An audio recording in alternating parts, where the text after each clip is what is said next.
Damn right. And you're gonna make a difference. This one comes with a basic sort of digital package. Hey, you can make money off my name, make it, okay? You got the power to change lives, right? Hello and welcome to the Barry J. McDonald podcast. If you're interested in creating your own digital product or just want to learn more, you're in the right place. Whether you're just starting out or have been working on your digital product for a while, we hope that our podcast will provide valuable insights and inspiration to help you on your journey. Take it away, Barry. Hi, this is Barry here, and you are very, very welcome to today's podcast episode. Now, in today's podcast episode, I'm going to give you 5 essential mindset shifts that you need to take if you're going to be successful online. Now, a lot of us who come online hoping to start an online business, hoping to make a lot of money, hoping to retire off to some faraway island and lie on the beach all day, a lot of us come from a 9-to-5 background. And because we've come from a 9-to-5 background, the mindset that we have or the actions that we took there are going to be different compared to what you need to do online. And I think a lot of people who aren't successful online, it's probably because they haven't changed their mindset. They've come online with the same mindset they had when they were an employee, and it just doesn't work out for them. So you'll need to change your mindset. Now, that doesn't mean you need to change your personality or you need to transform yourself into some kind of used car salesman where you're just constantly sell. Nothing like that. Nothing drastic. There is only kind of small mindset changes you need to take. Now, the first thing I would say to you is you need to embrace the learning curve. You can't expect to build a website today and retire tomorrow. You can't expect to put one video on TikTok and have thousands of followers tomorrow. You can't expect to record a podcast episode and have everybody on iTunes come and racing over to you to listen to your episode. It's not going to happen. And you will find there is a learning curve. When you come online, you're going to have a lot of things you need to learn. You're going to have to find how to buy a domain name, how to set up a website, how to set up your blog, how to write content for a blog, how to record a TikTok video, how to do a podcast, or whatever you want to do. You're going to find no matter what route you go down, even the simplest route, there will be things that you need to learn. And you will find that whatever you learn right now could be this time next year, could be irrelevant. Things could change because the internet isn't a solid fixed thing. It's constantly changing. It's constantly evolving. There's always new things coming on, software, AI. This is changing.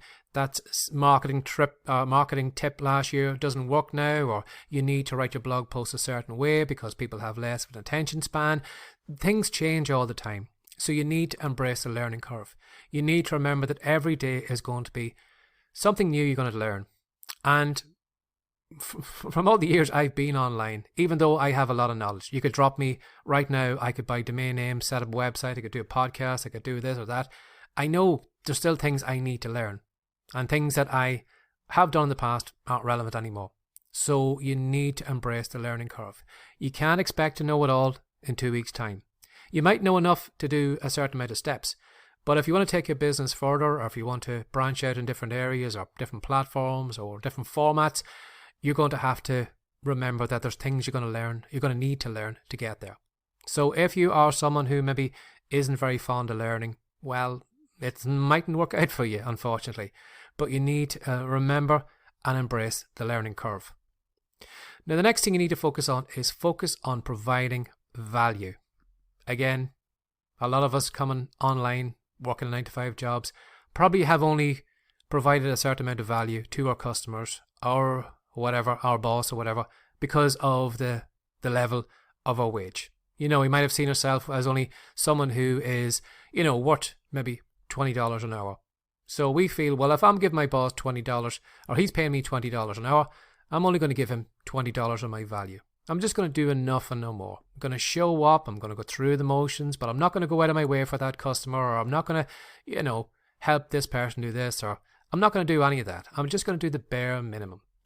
But you'll find when you come online that doesn't work anymore, because people that you will be competing with, people who are going to be in the same niches or whatever, are going to be providing more value than you. They're going to be going above and beyond. And those people will stand out far more than you, who's just showing up and just kind of giving the minimum wage, just doing the minimum amount of work. And you will find that, sometimes we feel that if I'm providing value, well, then it's what's the point of me giving everything away for free? If I'm giving away for free, I should be making money on this stuff. Well, what benefit is it to me? But you'll find that sometimes you need to give out to get back. As the great Earl Nightingale said one time, and I've said it many times in this podcast, a lot of us are standing at the fireplace with our hands out, waiting for the fire to warm our hands, but we haven't even built the fire yet. We haven't even put the wood, we haven't put the sticks in, we haven't put the matches in, we haven't even built the fire yet. But yet we're standing there with our hands there, waiting for the cash, waiting for everything to come out, but we've provided nothing there. We haven't built anything. So you'll need to provide value. And again, too, sometimes maybe the people that you are providing value to, maybe sometimes you mightn't get a response back from them. Maybe you mightn't get money back from them. But you might find that if you write a great blog post, that the person that read that blog post, even if they don't become a customer, they could possibly maybe share your blog post on their Facebook page, and maybe some of their followers actually read your content, come back to your page and start to follow you. And sometimes you will find there are other people who are thinking maybe of associating themselves with you, maybe doing joint ventures, or maybe just, building a community where you all work together. Sometimes you'll find those people are actually standing back for a moment and just watching what you're like.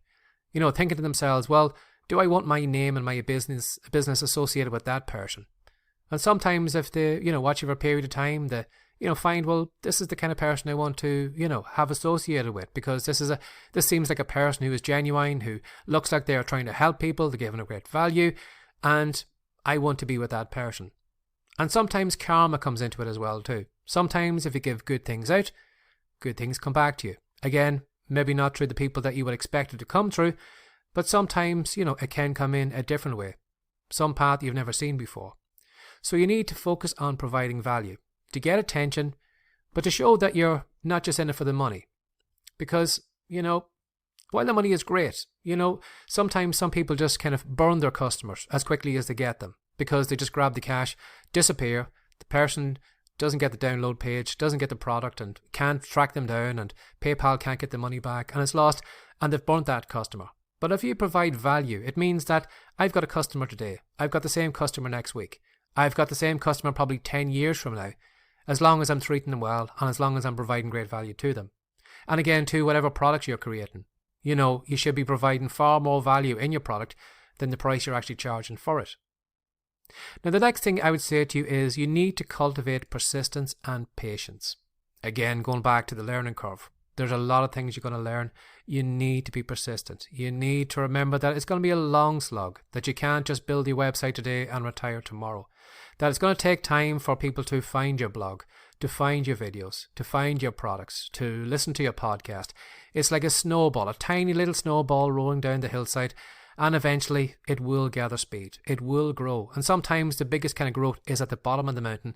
It's not at the top where it's just starting off.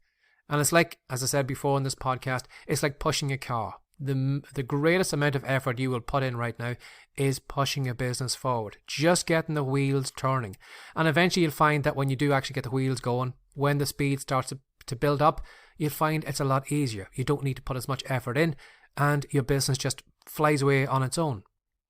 So you'll need to be persistent, to remember that you won't be able to retire this time next week. That it's probably going to take a little while longer than that. And that you'll need to keep going. Even if you aren't successful, even if you're writing content that's not being read, or recording podcast episodes that are not being listened to, or creating products that maybe aren't being downloaded and bought. You need to remember that there's a learning curve. You'll need to find, sometimes to take action. You'll need to take action, and sometimes that action could go wrong, but you've learned something from that. And sometimes you need to just zig in the other direction. Sometimes being successful online is just simply zigzagging over and back, trying something out, it's successful, trying the next thing out, it's not successful, zigging the other way, trying that, zigging that way, and it's kind of zigzagging over and back, all the way up to being successful. Now, the next thing you need to remember is to adopt an abundance mentality. When I think back to when I was in fiction writing, one thing that kind of surprised me with fiction writers was they were all kind of squabbling over their readers. They felt that if they had a reader, that was their reader, and I shouldn't share my reader with you, because if you take my reader over to your books, well, it means I've lost you. And what they didn't actually think was that, if we all get together as a community, if we all write great books in this genre, it means that more readers are probably going to come into this genre, which means that there's actually more readers here for all of us. That it's not just a kind of small pie where we're just cutting it up into tiny slices. The pie was getting bigger and bigger and bigger because we were all providing great value and great books. And you need to think about that as well too. You need to think of an abundant mentality. Not that there's only maybe 40 or 100 customers out there that we're all fighting for. There's customers for everyone. There's people who will buy off me that won't buy off you. There's people who will buy off you but that won't buy off me. And even though maybe you can't see that right now, maybe you think that, well, there's only a couple of thousand people who will buy my products or whatever. Sometimes you'll find that you're probably wrong and you're kind of limiting yourself. And you need to think more abundant. You need to think that there are abundance of ideas out there. Product ideas, content ideas, JV people that you can associate with. There's no limit on. The limit is on your imagination. So be aware of that. Don't be so small-minded. Don't be so limited. Think abundance, because there is abundance out there. There's millions, there's billions of dollars out there right now, just floating all over the internet. And what you need to do is you need to, stand in front of it, provide great value, great content. And again, there is millions of great ideas out there. Not all the great content ideas have been written yet, or the best products have been made yet. You can always improve in someone else's content. You can always improve in someone else's process or their products or whatever it is. So don't think that someone has done everything better than you or that it can't be improved. Think of abundance. And the last thing I would say to you is believe in yourself and in your abilities. And I know that's hard to take on, to believe in yourself and in your abilities. But I want you to think for a moment, like, who's going to build your business for you? Who's going to write your content? Who's going to record your podcast episodes? Who's going to create your products? It's going to be you. Again, that's hard to believe that all of that stuff is going to come through you. Little old you.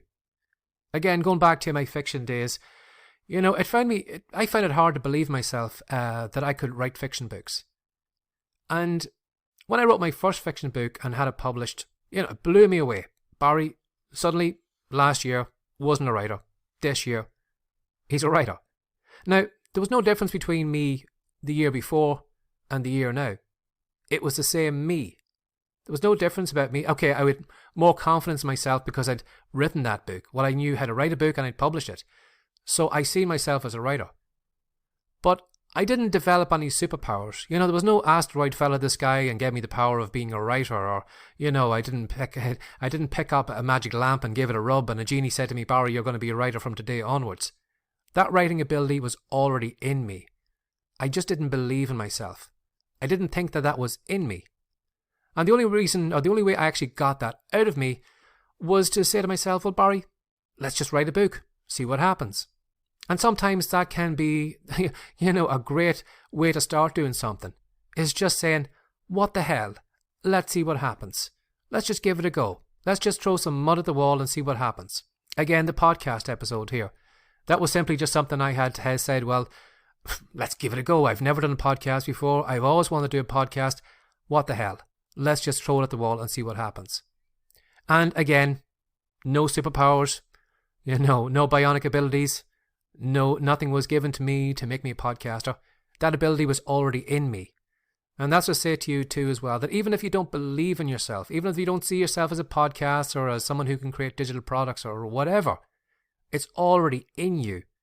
That ability is already in you. You just need to, even if you don't believe in yourself, you need to kind of think, well, what the hell? Let's give it a go. Have a lovely day. Take care of yourself. Bye-bye. Thanks for listening.